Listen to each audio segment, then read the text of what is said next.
Yan, hello guys. Nandito si Ate Ami. Gusto niyang ibahagi sa atin yung mga matatamis at mapapait na karanasan niya sa buhay. Siya ay nangamuhan simula noong bata hanggang ngayon. Guys, ang kwento ng buhay ni Ate Ami.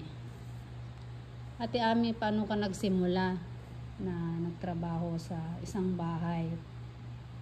Sino bang nagpalaki sa'yo? Bakit gusto mo pang magtrabaho kay Ate Ellen? At paano ka naging kasambahay? Sige nga ate, at gusto kong malaman kung para ma-encourage natin yung mga kasambahay na magiging matapat at mapagkatiwalaan kung saan man sila magtrabaho. Kasi po nung huminto na po ako nag-aral at wala naman po akong wala nang kakaya magpaaral sa akin yung nagpalaki sa akin. Nangamuhan na lang po ako para kahit papaano may maibigay ako doon sa kinikilala kong magulang, nagpalaki sa akin. Hanggang sa dumating na nagpamilya na ako. At kumbaga parang gusto ko nang magpamilya at akala ko pag nagpamilya na ako, hihinto na ako mangamuhan. Hindi pala. Talaga buhay. Hanggang ngayon at iniisip ko na matulungan ko yung mister ko na magpalaki ng anak ko. Hanggang ngayon, nangangamuhan na pinipilit na makaraos.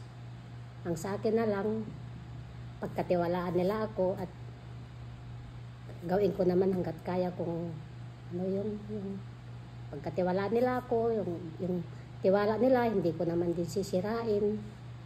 At para kahit saan ka mapunta, magtrabaho, di ba? Oo. Merong magtiwala sa'yo na ito, iiwan mo yan sa bahay o datnan mo siya, walang ganito. Basta ang sa akin lang, basta po may pagkakitaan ako, pagtiwalaan nila ako.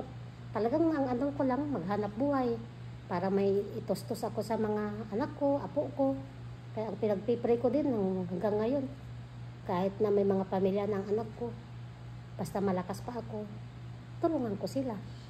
Anong edad mo nung nagsimula ka na pumasok sa ganitong trabaho? Nung huminto na po ako pagka mga na po ako yun, City po siguro yun. Ganun pa. 17 lang ako. Kasi hanggang yun hindi ko na natapos nag-aral. Nangamuhan na ako. Sabi ko nga, anong gawin ko sa bahay? Wala naman kung trabahong bahay lang. Natuto na ako doon sa auntie ko. Sabi ko, subukan ko na mangamuhan at para din kikita kahit. Mabait naman yung amo mo nun, ate. Opo, ang sahod ko pa lang po noon sa San Fernando, 300. Ay, mura na noon. Pero 300. Mahal na ang pera noon, di ba? 1987 at ako nagsimula yun. 300. Hanggang ilang buwan ako doon, nag-alaga ako ng bata.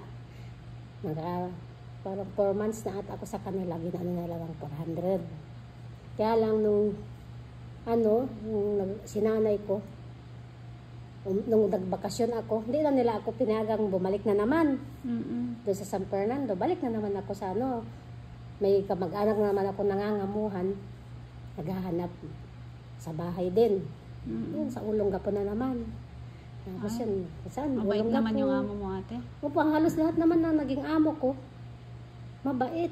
Ang problema lang pag umuwi ako sa bahay, ayaw naman ako ni nanay babalik. Siyempre, namimiss ka ng nanay mo kasi ang hirap kaya ng anak na mapalayo sa ina. Pag naka 6 months ako sa amo ko, ito na lang ako dito, nagtagal ako dito sa Palanginan. Ilang bata din yung naalagaan ko, alas yun. Mayroon ng seaman, may nurse. Ay, nagtagumpay na yung mga inalag. Paano ka nagtrabaho, ate? Paano nung nagkapamilya ka, nagtatrabaho ka pa? Kasi po ito na, may pamilya na ako ngayon. Ngayon, itong pinsan ko din, nangangamuhan dyan dito sa iba, stay out. Sabi nung pinsan ko, gusto mo makipaglabada? Sabi niya, arawan? Oo, sabi ko naman, siyempre, yun ang alam ko trabaho Oo, kako, sige. Ang sahod pa nun, madam, 120 lang. Oh, 120? Opo, maglabada. Pero malaki na yun noon Oh, no, ate. may mabibili ka pa noon na ano. Mga ano naman na yun, 97 ata, 98 yun. Mayroon pang mabibili ng ano nga eh. Parang 20 pesos pang kilo ng bigas. Kasi nung nag-aaral ako nung 94 siguro o 92. Ang bigas na ang hindi ko alam, baka 10 pesos parang isang gudwa. Parang ganun noon, 120, 130, hanggang sa nag-150. Tapos yun, mayroon akong amo na naman sa Dirita. Saan dirita ate? Dito rin sa iba. Sa iba. Stay out din ako noon, arawan din. Tapos dumating yung kapatid niyang, galing Singapore ba? Sabi niya, Ami, kung wala kang pinapasukan, dito ka na lang sa akin. Stay out din. Ay, nung umalis na siya, pumunta na lang, sumunod na siya sa asawa niya. Nakilala naman ako to ni Ante, dahil ang niro-rolling ko din naman, sila eh. Yung tiyahin ni Uncle, pamangkin niya, niro-rolling ko sila yan. Ito si Ante, nung bandang huli, nagka-problema na sa katawan niya. Kinausap na nila ako. Sabi ko naman, kailangan ko din. Oo. Na permanenteng trabaho. Kaya, hanggang ngayon ito, andito pa rin sa kanya. Sinong nag-alaga yung mga anak mo noon ate nung umalis ka sa bahay niyo? Sinong nagpalaki sa kanila? Paano mo sila nabibigyan ng ng mga pagkain nila o pag-aaral nila? Sinong nag-aasikaso sa kanila? Yung tatay po nila, tapos yun, linggo naman umuwi ako. Okay, kung kailangan ko umuwi, nakaka-uwi ako. Pag sinabi ko, Ante, saglit ako sa bahay, nakaka-uwi naman po ako. At ganito ka ako yung bigay ko yung kailangan ng mga bata. Kaya nakaka-uwi ko din ako, saglit lang naman. Butulan to, iba lang naman po. Oo. Kaya nakakasaglit ako magbigay ng baon ng mga bata. At saka kahit paano kumikita din yung asawa ko. Sa lubong lang din naman ang kita namin.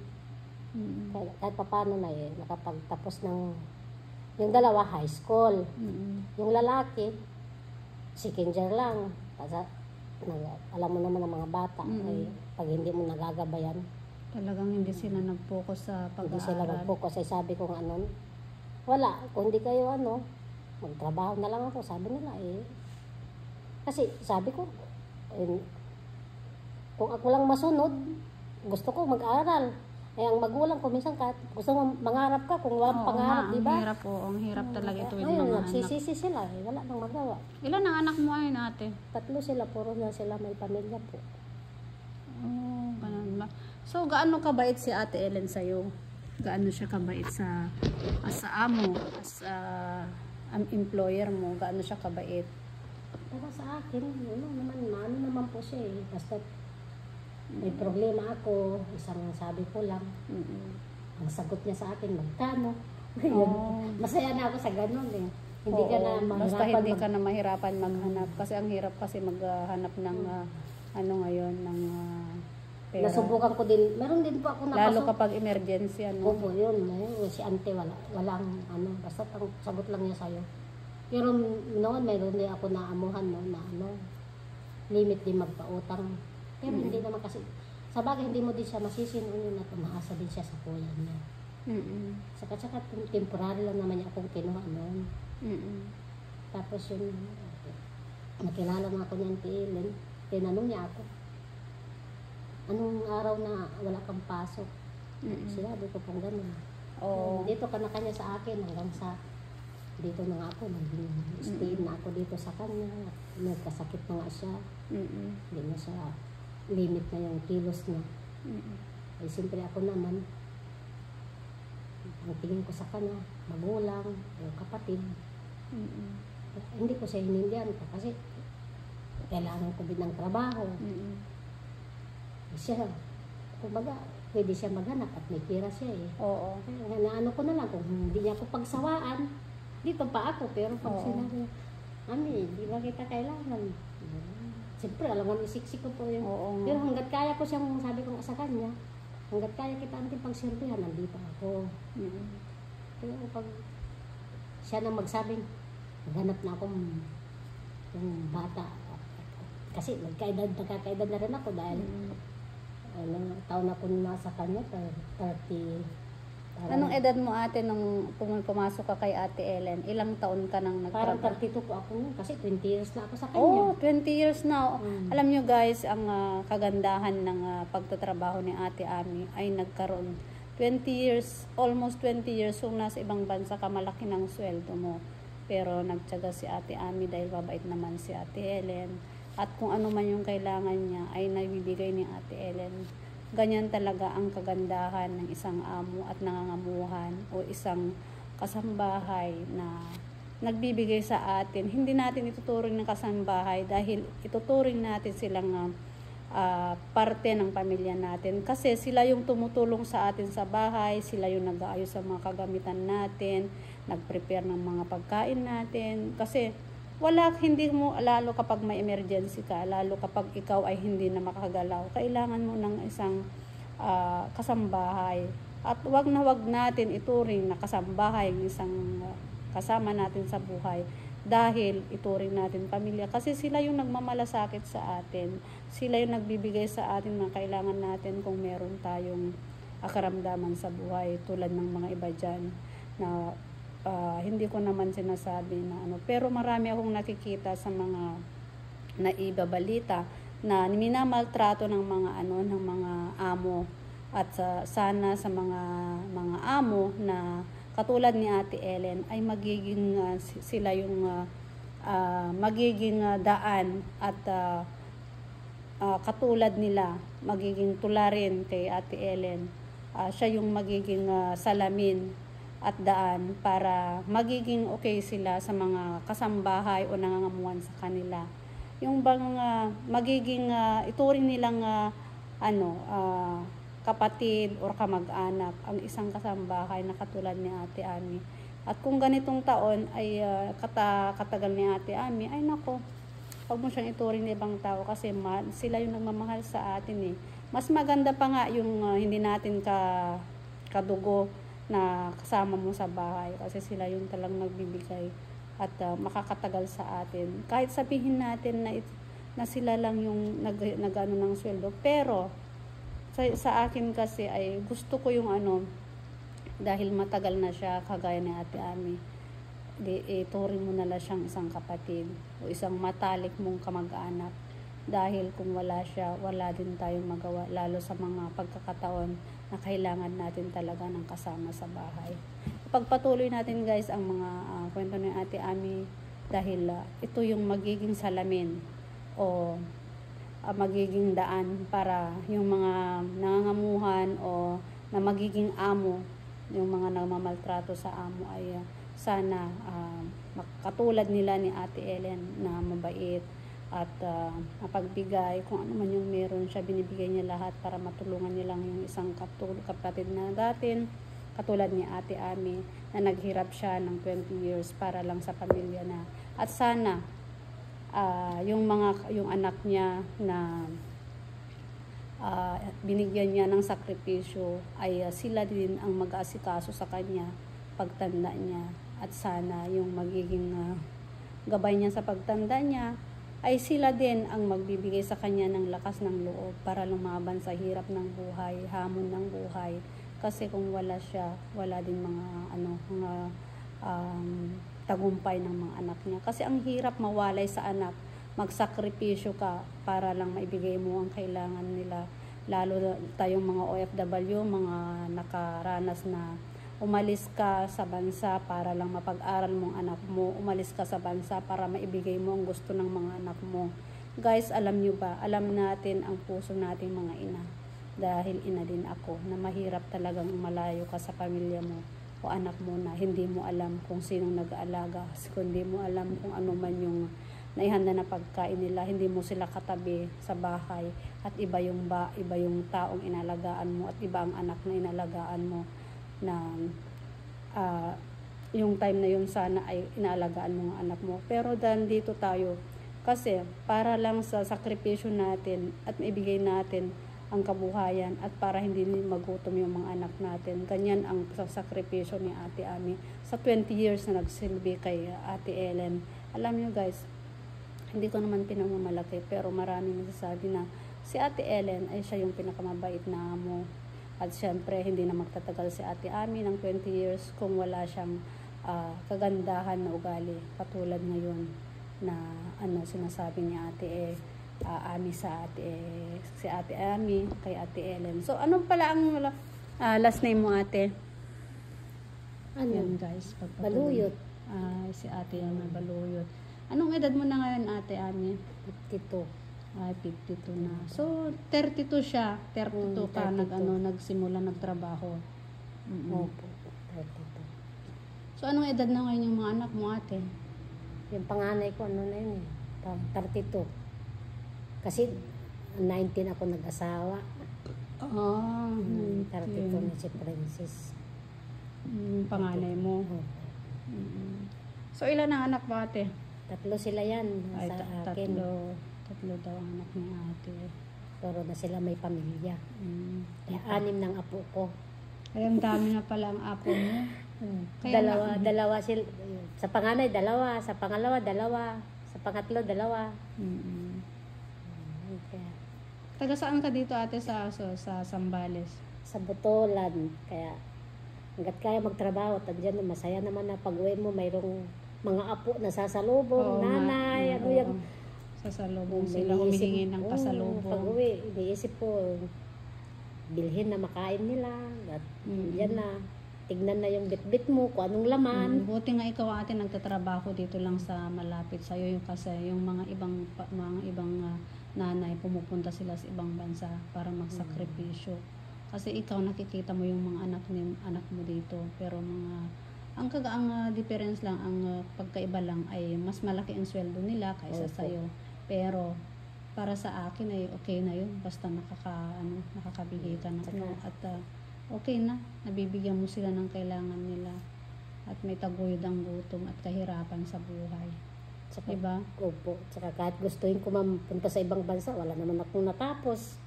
Hindi naman kailangan ng natapos, Ate. Alam mo sa mga nag-apply din.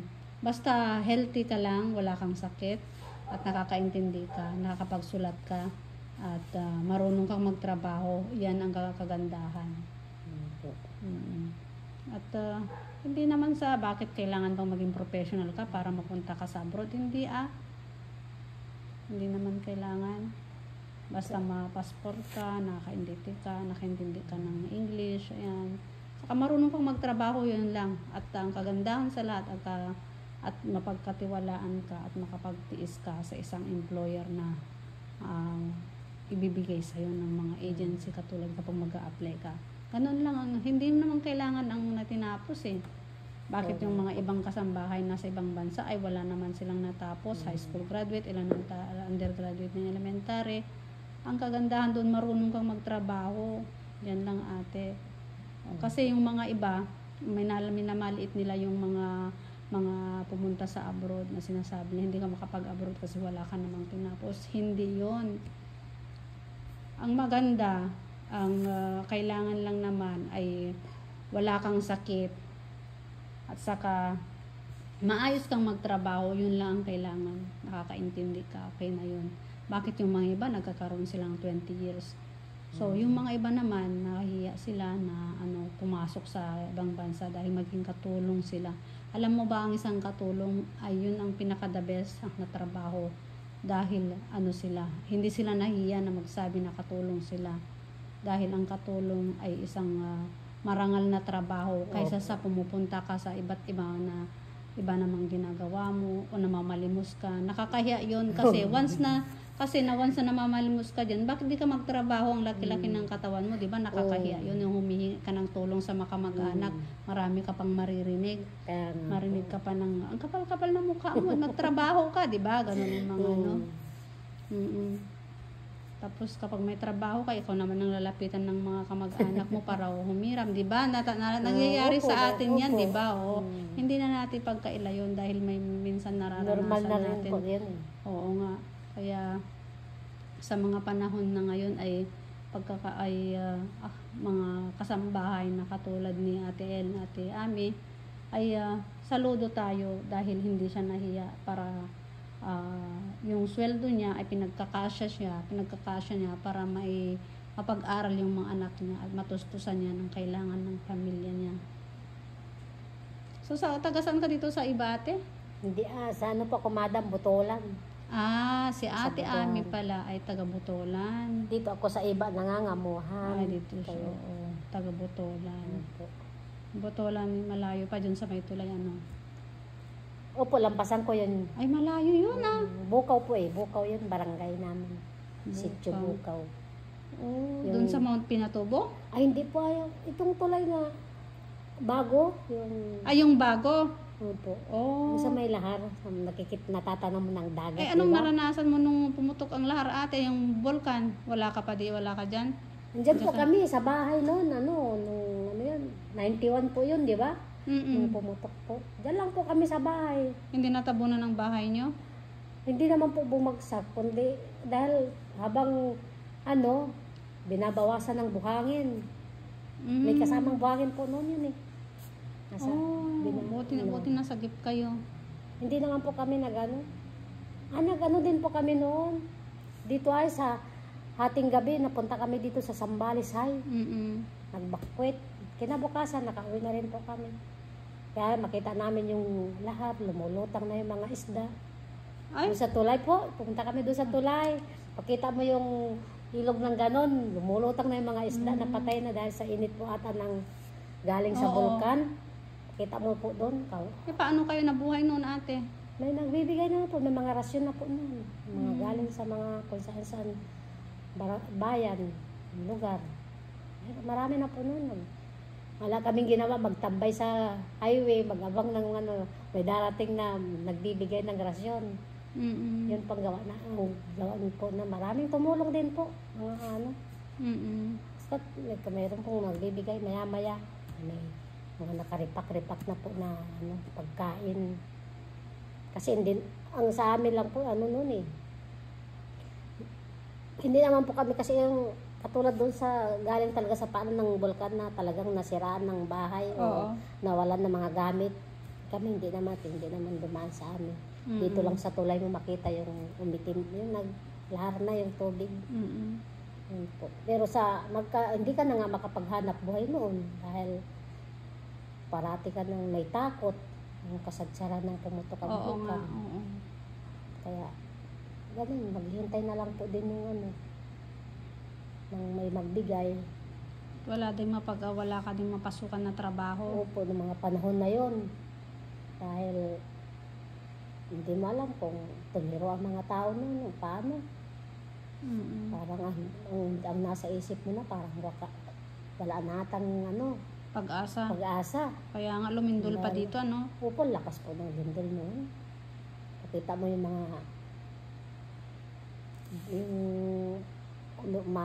mga puno na inaagos. Nawala ng hinto.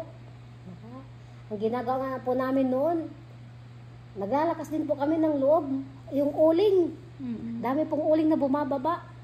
Yung nauuling na po ang kahoy doon sa paanan ng kung mismong galing ng bulkan yun, doon sa paanan ng bulkan. Po kami ng uling. Saan kayo kumukuha ng tubig, ate? Sa po? Meron naman po yung galing sa bundok na sibol. Yun po kinukuha namin ng malinis naman po yun. Doon kami kumukuha ng pangsain, pang-inom. Yung nasa parang nasa sibol po. Oo, yung bumubuka? Opo. Paano mo yun nakukuha? Naghuhukay po. Parang balon. Oo. Yung balon na siya yun doon. Dahil lumalabas naman po doon, malinaw. Oo. Na galing sa may malaking, yung hindi na malaking puno. Basta po sa may sibol. Ngayon, gawang balon para makasalok doon ng tubig. Tinatabo. O kaya naman, dito sa bayan, na may mga bomba, yung jetmatic na hindi naman naapektuhan ng lahar. Doon po, nakikiigib din po kami. Pero na yung nalinis na yung sibol na kinukuha namin talaga, doon na lang po kami nag-iigib.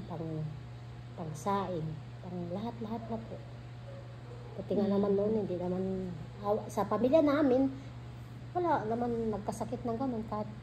Hanggang ngayon, doon po kami kumukuha sa sibol. Nilagyan na lang po ng balon.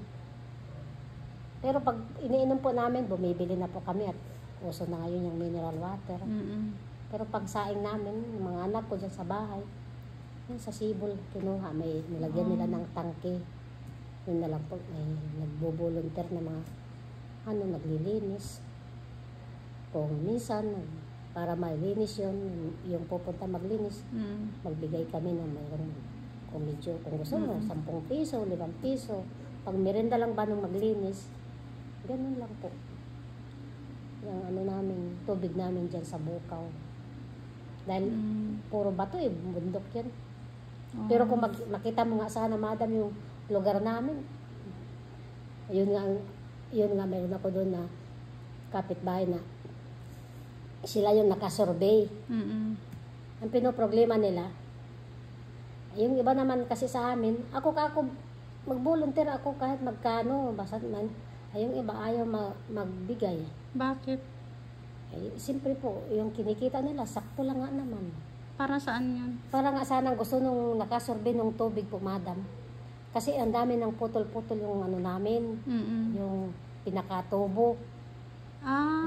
Para anuhan ng tubig? Opo. Para sa inumin?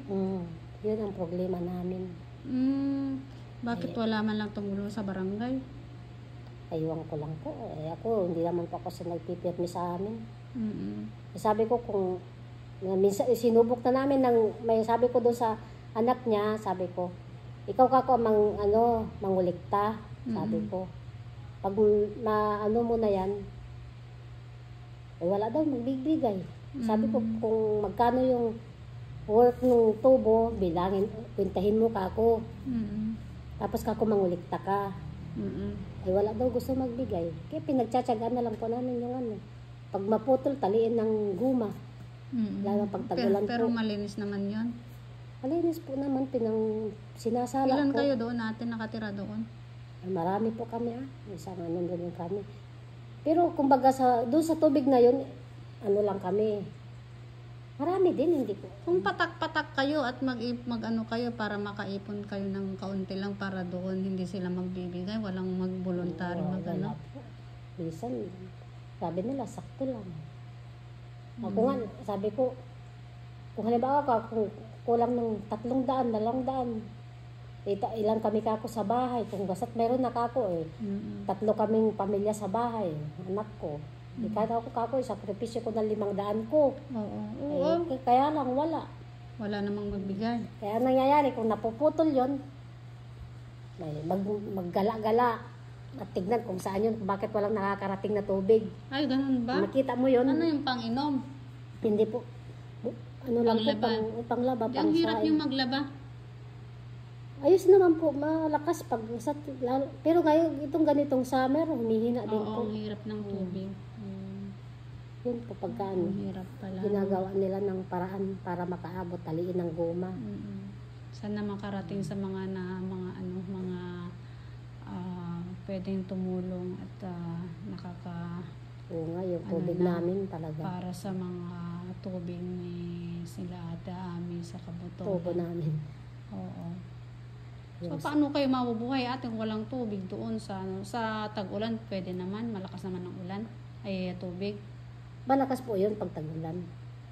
Pero ngayon wala talaga. Mayroon po, pero dahil pa summer na, meron din po. Paano yun? Ilagyan ng tubo doon? Opo, meron po sila nilagay na tangke, tapos andun po nakalagay yung malaking tubo yun parang ganito na, hindi naman siya po bakal. Ano yun? Yung PVC. O yun po. Yung malaking plastic. Yun ang nilang ilalagay doon. Oo. Ay, kung minsan pag tag-ulan naman ang problema doon at walang takip din yun at kulang nga ang budget nung ginawa nila yun. Siyempre yung mga dahon ng nalalaglag. So, hanapin na naman nila ito mga lalaki, nag-volunteer. Kung saan yung may bara, makita mo ugat. Yung pinag-anuhan ng tubig. Kaya dahon ng... Kasi wala kang bubong yung tangki namin. Ayun yung paggawa na inumin nyo, hindi na sumasakit ang tiyan nyo? Hindi namin po iniinom yun. Bumibili po ng ano. Pang ano na lang po yung pangluto, panglaba. Oh. Pero sa pang-inom talaga, bumibili na lang po. Kasi mahirap. Nangyari na po yan kasi nung hindi pa kami bumibili, yung panganay ko, amoebiasis ba yung tawag doon? Yung si Princess ko po noon. Dahil sa tubig. Kaya mula noon, hindi na tayo tapos. Sa halagang 25 kako, huwag na natin panghinayangan. Bibili na lang. Hanggang ngayon, bumibili na.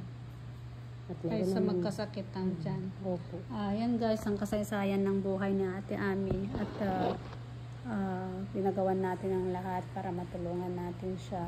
So, ganito ang status ng mga nagtatrabaho sa bahay. At ayon kay Ate Ami, nagtitiis lang siya para lang sa mga anak niya at para lang matulungan niya ang asawa niya para mabuhay ang pamilya niya at para maitaguyod niya yung araw-araw na pangkabuhayan nila. At siya yan nagbibigay sa mga kailangan ng mga apo niya at lalo ngayon nasa hospital ang asawa niya at sa kasalukuyan ngayon ay mapuputol daw yung yung paa niya dahil sa anong kapansanan ng asawa mo, Ate Ami? Diabetic siya. Ayun kay Ate Ami, ilang days na siyang nasa hospital. Ilang days na yung nasa hospital ang asawa mo, Ate Ami? 2 weeks na po. Kasi parang 30 ata siya na-admit. Yan yung picture na po. Oo, mahigit na Yung parating po kayo, di po ba? Parating kayo noon. Oo. Tapos pumunta akong dumalaw at na-admit na siya. Yun po yung simula nung dumating kayo, ka-admit po niya yun. Yun po yun. Ano na ngayon? 17. Bakit ano daw ang para maagapan yung sakit ng asawa mo, Ate? Yun na lang po daw ang solusyon. Putulin. Dahil nangingitim na po eh. May hindi siguro nag-circulate yung dugo niya dahil sa taas ng sugar niya siguro at diabetic na siya, di ba? Kaya yun sakripisyo na naman, panibago. Di ko alam kung ano pang maitulong niya ngayon sa akin. Sigurado Hindi, kasi siyempre, kumbaga nawalan siya ng isang, kumbaga, wala na siyang pwersa maghanap buhay. Kaya, hindi ko na lang alam kung anong susunod. Basta ang maka-recover siya, bahala na. Basta kaya kong maghanap buhay. Kaya pakiusap ko sa kanya, kung halimbawa darating yung maputol yung paan niya, pasensya. Manalangin na lang sa Panginoon na sa mag-alagaan na lang ng anak mo na panganay at maghanap buhay ka na lang. Yun nga po ang sabi ko sa kanila, pagtyagaan yung bantayan ng tatay nyo at ako dito magtrabaho para makautang ako, basta dito ang katawan ko magtrabaho, maibigay ako sa kanila. Tututukan ko si tatay nila. Saan naman ako kukuha ng saan din naman sila, yung kinikita din naman sapat lang sa pagkain din nila. Kaya ako na lang. Pero yung bantay ngayon, siya nag-suffer, pinahinto ko sa trabaho niya. Kaya sabi ko kung magkaroon ng kaunti, atiran na lang yung asawa niya. May maibili man lang sila, ang nagpapakain ngayon doon, magbiyanan niya. Kaya sabi ko nga, kaya talaga ang buhay, Ate, tulong-tulong lang para lang sa makaahon sa hirap. Mayroon na lang, abutan na lang silang pambili ng bigas kako at kawawan din naman yung 2 bata. Hindi sila nagtatanim doon ng palay? Doon po sa wala po doon sa Itanglaw, ang nila doon, makiupa din po, yung biyanan niya. Sa mga yan, katulad po ngayon, may mga construction. Doon sila naghahanap buhay yung biyanan niya. Sabi ko naman doon sa manugang ko, pasensya muna at nasa problema si tatay niyo. Kaya pahintuin muna ako magtrabaho yung tatay ng mga anak mo. Kung mayroon na lang, sabi ko doon sa panganay ko, abutan na lang. Kung halimbawa magkaroon ng kaunting bigyan na lang silang pambili. Lalo na yung 2, nag-aaral na rin yun. Grade 1 kinder ata na yung 2 apo ko doon sa kanya eh. Kay Princess? Hindi po, doon sa lalaki, magbabantay ngayon. At sabi nga ni Princess, palitan mo muna po. Isang linggo na po siya kasi si Princess. Ngayon yung pag-uwi mo ka ako doon sa pangalawa kong anak, ikaw muna ang magbantay kay tatay mo. Hanggang ngayon, andyan po siya. Siya po yung binabaonan ko tuwing hapon. Nagtitiis na nga siya sa ang mahatira lang kita akong pagkain paghapon. Dahil siyempre magtrabaho muna dito. Kaya buti nga dito, kung anong mayroon dito. Ibaon mo, sabi ni auntie. Magdala ka doon. Kaya salamat ko din po at binibigyan niya akong pamasahe. Walang ano man yan. Tulong yun.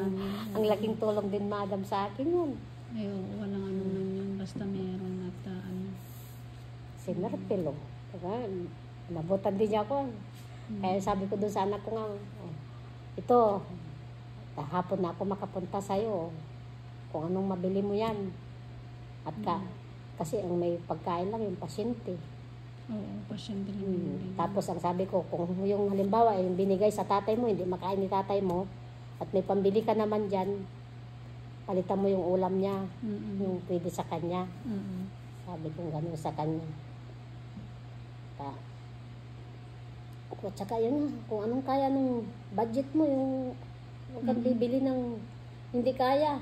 Pagkasya mo yung 50. Yung 100 ka ako, balagay mo ng bili siya ng tubig, magpa-refill po siya ng tubig doon. Kung ano pa kako, yung iba. Pili ka na lang ng tinapay. Yun ang almusal mo, solve na. Guys, ito yung ano, buhay ni, kasaysayan ng buhay ni Ate Ami at sana magiging gabay sa kanya sa pagbibigay niya kay Ate Ellen ng kagandahan ng loob at magtrabaho siya ng tapat at magiging ano din kay Ate Ellen na mabait na amo. Sana bigyan pa sila ng mas malaki pang pag-asa at huwag silang mawawalan at ng pag-asa dahil minsan tayo ay tao lang tayo na minsan mangarap tayo, minsan mawawalan tayo talaga ng at kahinaan ng loob. At dito magtatapos ng ano natin kay Ate Ami. At sana mabigyan natin siya ng kaunting tulong at susunod na kabanata ng buhay ni Ate Ami.